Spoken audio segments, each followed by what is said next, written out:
2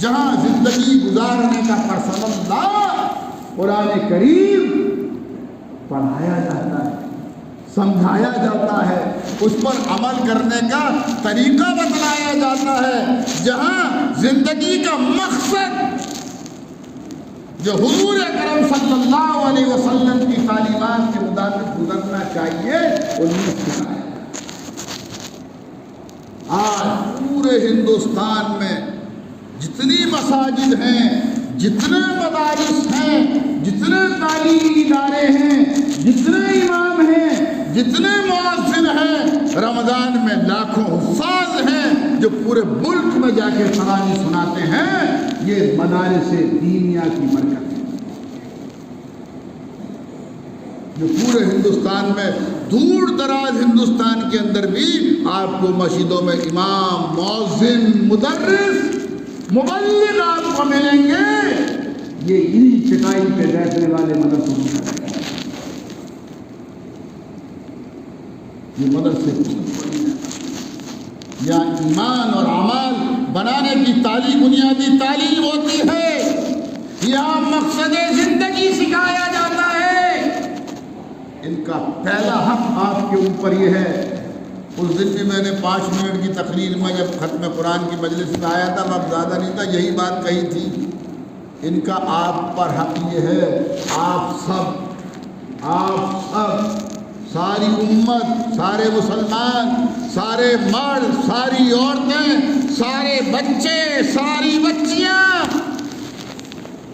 طالب قرآن بنو، قرآن کریم کے پڑھنے والے بنو، یہ حق ہے آپ کا، آپ کے اوپر بنو گے انشاءاللہ۔ وقت گھڑی جا رہی ہے، اگر میں ولی بزرگ ہوتا تو اس کو 7:15 بجے پہ ہی روک دیتا، کوئی آگے مت پڑھا، 1-2 گھنٹے ان سے بات کرنے دیں۔ جب تک ایک مسلمان اپنے آپ کو اللہ کے حوالے نہیں کرے گا، نوجوانوں بات بننے والی، اللہ حکم فرما رہے ہیں ادخلوا فی السلم کافہ، چاہے دنیا کا بادشاہ کیوں نہ ہو، چاہے غریب ترین مسلمان کیوں نہ ہو، دونوں پر قرآن کریم کا پڑھنا، قرآن کریم کا سمجھنا اور اس پر عمل کرنا فرض ہے، دونوں پر برابر ہے۔ ہم نے کیا کر رکھا؟ یتیموں کے، مسکینوں کے، معذوروں کے، مجبوروں کے، محتاجوں کے، غریبوں کے، بیواؤں کے، کمزوروں کے، ہیں بالکل دماغ سے فیل، جتنا گھر کا کمزور سے کمزور بچہ بچی ہے اسے تو دے دو مولانا عابد کو مدرسے میں، اور جتنا امت کا سواد اعظم دماغ ہے اسے دے دو یہودیوں کو، عیسائیوں کو، مشرکوں کو، شیطان کو۔ اور پھر قوم رو رہی ہے مولانا قاسم نانوتوی پیدا نہیں ہو رہے ہیں، حاجی امداد اللہ مہاجر مکی پیدا نہیں ہو رہے، حسین احمد مدنی پیدا نہیں ہو رہے، وغیرہ وغیرہ۔ ارے ڈائی میں مٹی ڈال رہے ہو اور سونے کے برتن کی امید رکھتے ہو، امید تمہاری جائز ہے نہ جائز؟ صحیح ہے غلط؟ اور ظلم کی انتہا یہی نہیں ہے، پڑھنے کے لیے مال جو بھیجا وہ بالکل سماج کا ریجیکٹ۔ یہ الگ بات ہے، ان غریبوں کا ہمارے اوپر احسان ہے کہ وہ عالم عابد بننے کے بعد ہندوستان بھر کے مدارس اور مساجد کو آباد رکھے ہوئے ہیں، ان کا احسان ہے ہم کو۔ یہ تو حال یہ ہے، اور مدد میں حال کیا ہے؟ زکوٰۃ، صدقات، خیرات، چرم قربانی، منت، سماجت، مال کا جتنا بھی میل کچیل ہے، مال کا میل کچیل وہ چندے میں کہاں دے دو؟ کیوں نہیں؟ وہ مدرسوں، وہ جو مال کی گاڑی کمائی ہے وہ خواہشات زندگی میں کروڑہا روپے کی شکل میں برباد کر دو، کروڑہا اسراف، جس کی وجہ سے اللہ کا غضب نازل ہو۔ میں مسجد کا امام ہوں، غریب ہوں، آپ نے نیت مانی کوئی میرا فلاں کام ہو گیا، ایک مرغہ صدقہ کروں گا، اللہ نے آپ کا کام کر دیا، آپ مرغا لے کے میرے پاس آئے، میں نے آپ سے کہا متولی صاحب، حاجی صاحب، نمازی صاحب، انجینئر صاحب، فیکٹری کے مالک صاحب، آج میرے پاس صدقے کا مرغا آیا ہے اور آج شام کو آپ کی کھانے کی میرے ساتھ دعوت ہے، آپ قبول کرو گے؟ بولو، قبول کرو گے؟ بھائی بول دو، تو دعوت مان لو گے صدقے کے مرغے کی؟ آپ تو اتنے غیرت والے، صدقہ نہیں کھاؤ گے؟ غیرت کا پیدا کرنے والا غیور اللہ اپنے پاک کلام قرآن کی تعلیم کے لیے آپ کا صدقہ قبول کرے گا؟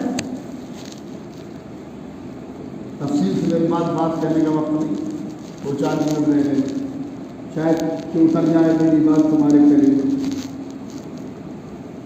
جب تک اپنا سارا مال اور جب تک اپنی ساری جان اللہ کے حوالے نہیں کرو گے، کامیابی مقدر نہیں ہوگی، کامیابی مقدر نہیں ہوگی۔ من یقرض اللہ قرضا حسنا، جب صحابہ نے یہ قرآن کریم کی آیت کو سنا تو جو جس کے پاس تھا وہ سارا کا سارا اللہ کے نبی صلی اللہ علیہ وسلم کی خدمت میں لے کر، بھائی کسی دن مغرب میں بلاؤ تاکہ اطمینان سے گھنٹے 2 گھنٹے نوجوانوں سے بات ہو، یہی تو امت کا سواد اعظم ہے۔ تو مدارس کا آپ پر مشرق طرح 2 حق ہیں۔ پہلا حق تو یہ ہے ہر مسلمان، آپ سب اور آپ کے سارے بچے بچیاں طالب قرآن ہو جائیں، کرو گے اس پر عمل؟ اور دوسرا حق یہ ہے اپنا مال کی گاڑی بنائیں، صرف زکات صدقات خیرات وہ تو فرض ہے، وہ تو دینی ہے، اس سے کام نہیں۔ اگر 100 روپے کماتے ہو، اگر آپ کی جگہ میں ہوتا اور میں یہ کر رہا ہوں،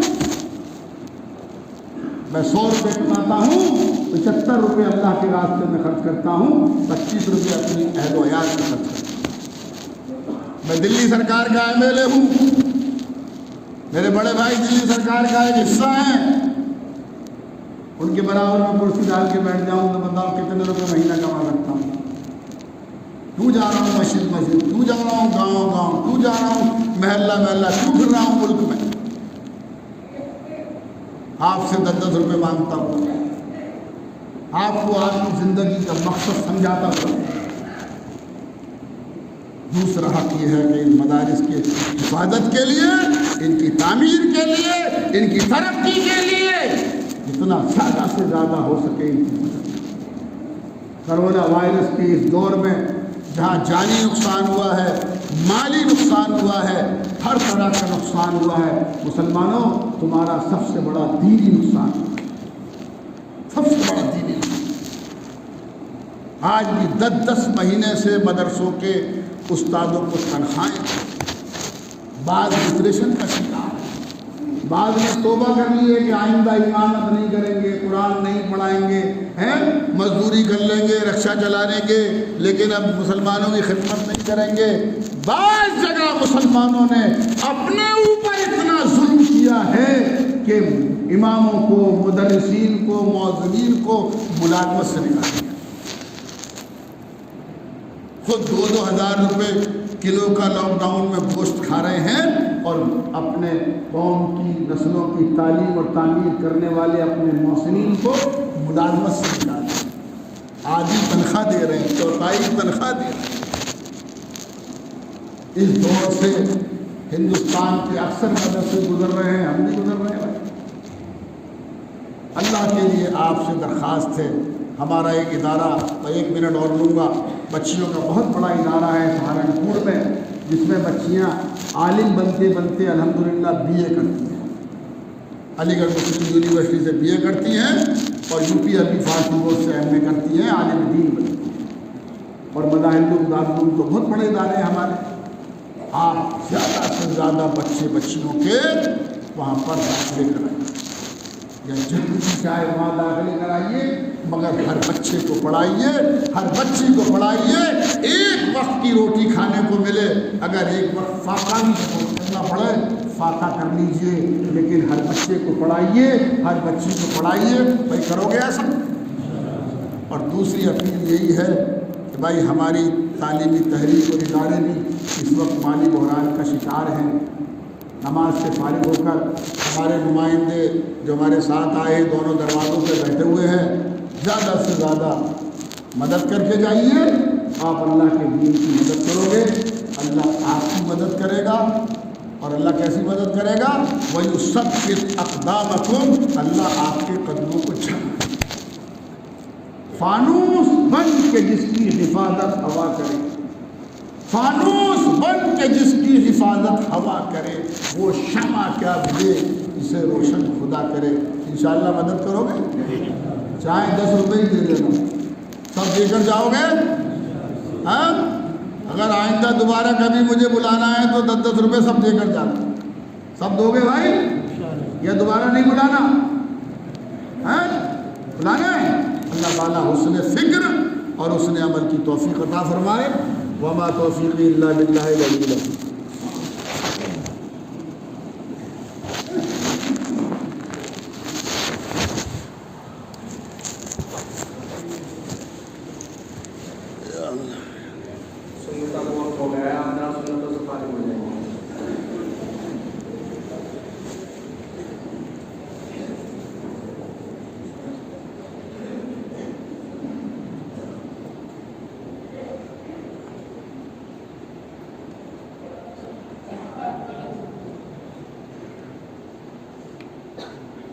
Oh,